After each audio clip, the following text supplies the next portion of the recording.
What's up, my fishing friends? Welcome back. Down here in the office again. Go figure. Indiana weather. Should be in the boat, but not happening yet. Not happening yet. We did go to Green River Lake in central Kentucky on Sunday, and it was tough. But it really got me thinking about a couple things. And I'm down here working on some video and doing some work for other businesses and things. And it kind of got me thinking. I thought, I just want to post a quick video on this.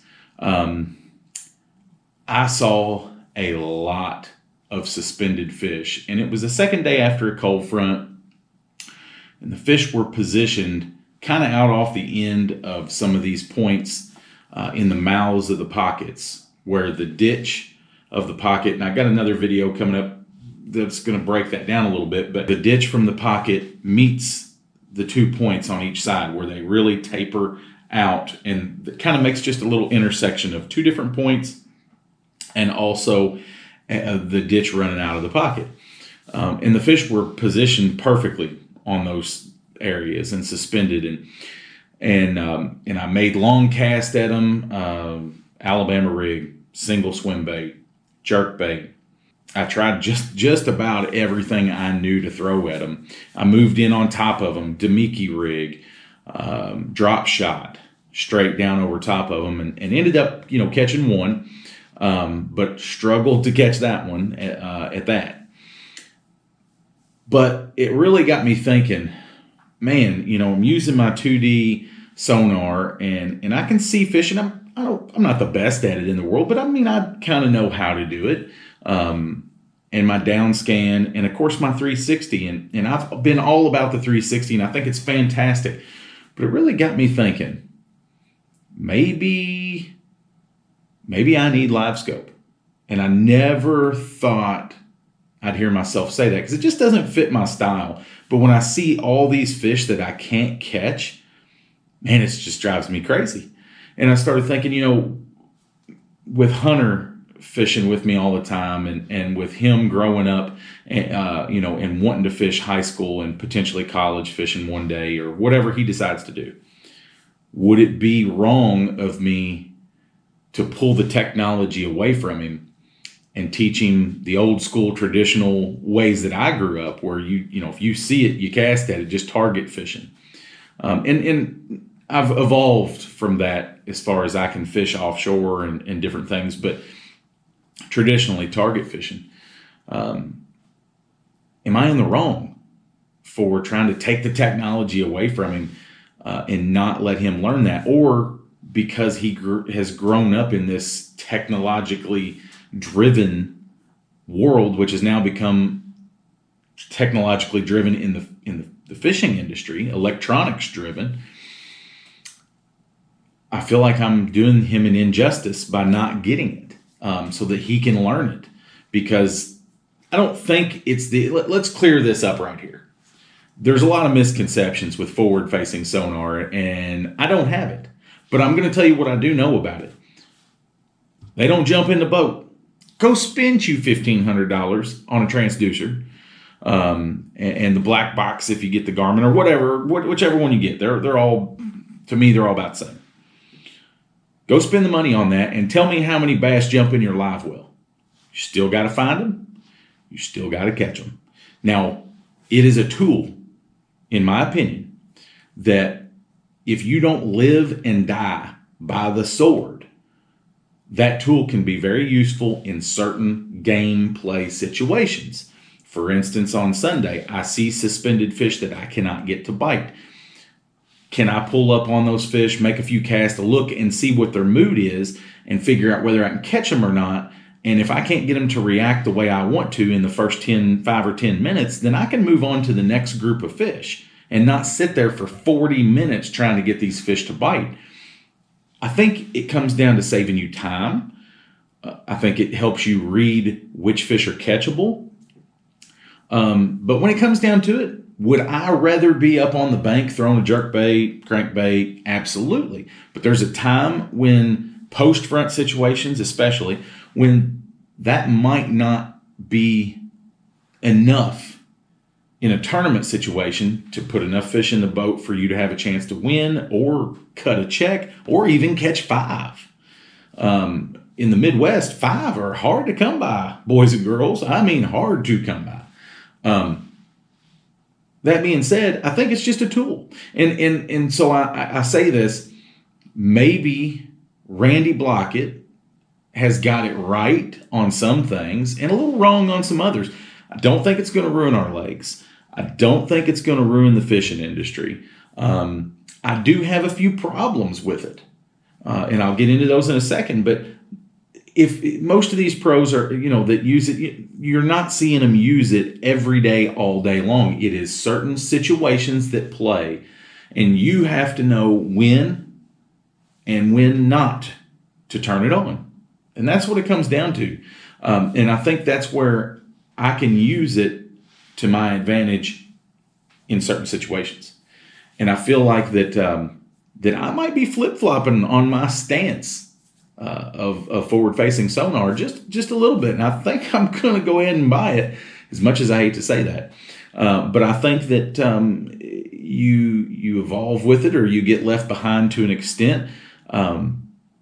But in this situation, I want to make sure that my son has the opportunity to compete.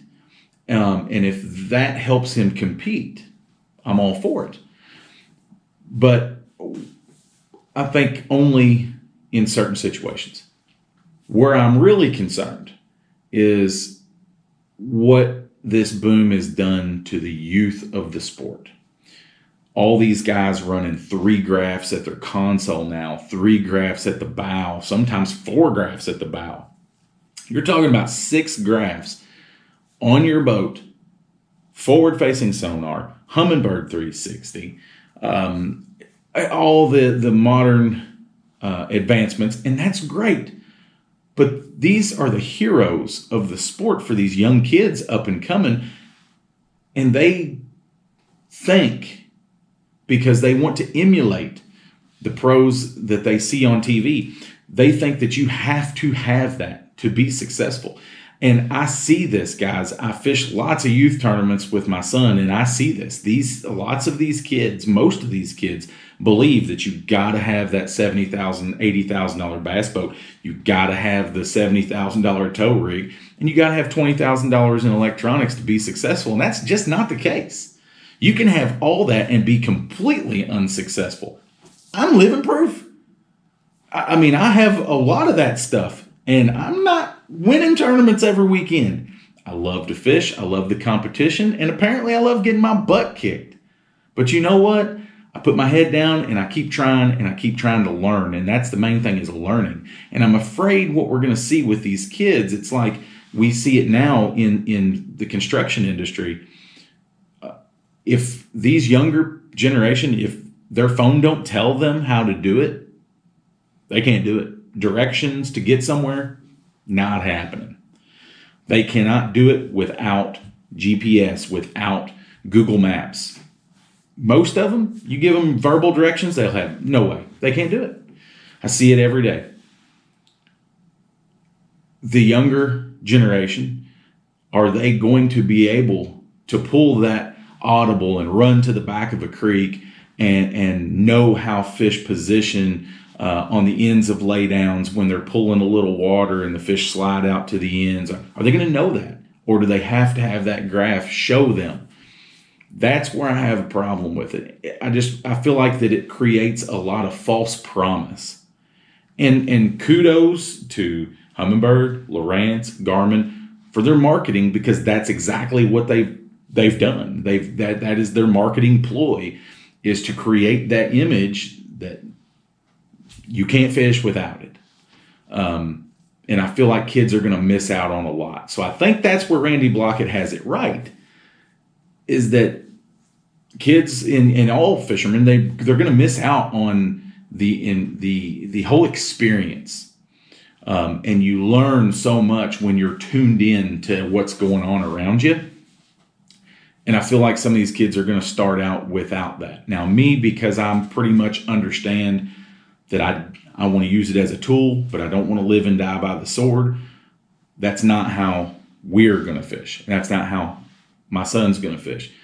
We will use it where we can that makes sense. Guys, tell me what you think. I know that was a long-winded explanation, but as I was sitting here working on some paperwork, I'm thinking maybe I need to get it. And maybe Randy Blaukat has got most of it right, but if you follow Randy Blaukat, I think he's got some great points and some other things I might not agree with, but I think that it's not the end all to beat all in the sport.